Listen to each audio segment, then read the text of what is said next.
Night ஃபுல்லாக யோசனை பண்ணிவிட்டு இந்த கீரையை வந்து எப்படி சமைக்கலாங்கிறது ஒரு வழியாக முடிவு பண்ணிவிட்டேன். பெரிய பையன் வந்து இதில் வந்து முட்டையை போட்டு நல்லா ஃப்ரை பண்ணால் சாப்பிட்டுக்குவான், பருப்பு போட்டு கடைஞ்சாலும் சாப்பிட்டுக்குவான் பாலக்கீரையை. ஆனால் சின்னவனுக்கு வந்து இந்த கீரை எதுவுமே சாப்பிடவே மாட்டேங்கிறான். என்ன தான் பண்ணலாம் 2 பேர்த்துக்கும் சேர்ந்த மாதிரி அப்படின்னு நினைக்கும்போது தான் நார்த் இந்தியன்ஸ் எல்லாம் பண்ணுற மாதிரி இந்த சுடுதண்ணியில் கீரையை போட்டு அரைச்சி ஒன்று சப்பாத்திக்கு அந்த மாதிரி செய்யணும். சரி நம்ம சப்பாத்தியே பண்ண வேண்டாம் அப்படின்னு சொல்லிட்டு இந்த கீரையை நல்லா சுடுதண்ணியில் போட்டு எடுத்துட்டு நல்லா கிரைண்ட் பண்ணி எடுத்து வச்சுட்டு ஆற வச்சு இப்போ கடாயில் வந்து நெய் ஊற்றிட்டு இந்த அரைச்ச கீரையை வந்து அதில் சேர்த்து நல்லா கலரிட்டேன்.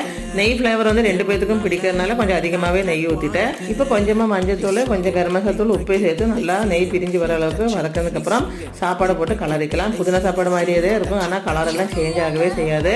சைடிஷ் வந்து உருளைக்கிழங்கு ஃப்ரையும் வச்சாச்சு. ஷார்ட் படம் ரொம்ப பரபரப்பாக போயிட்டு இருக்கும்போது எப்படி தான் படத்துக்கு போகிறதுன்னு நினச்சிக்கிட்டே இருந்தேன். எங்கள் ஹஸ்பண்டோட ஆஃபீஸ்லேருந்து ஃப்ரீ டிக்கெட்டு கிடச்சிச்சு. நாங்கள் வந்து ஃப்ரோசன் மாலுக்கு தான் போயிருந்தோம். இதில் வந்து விஜயா இருந்ததை விட விஜயகாந்த் இருந்த சீன் தாங்க எனக்கு ரொம்ப பிடிச்சது. உங்களுக்கு எந்த சீன் பிடிச்சது மறக்காமல் கமெண்ட் பண்ணுங்கள்.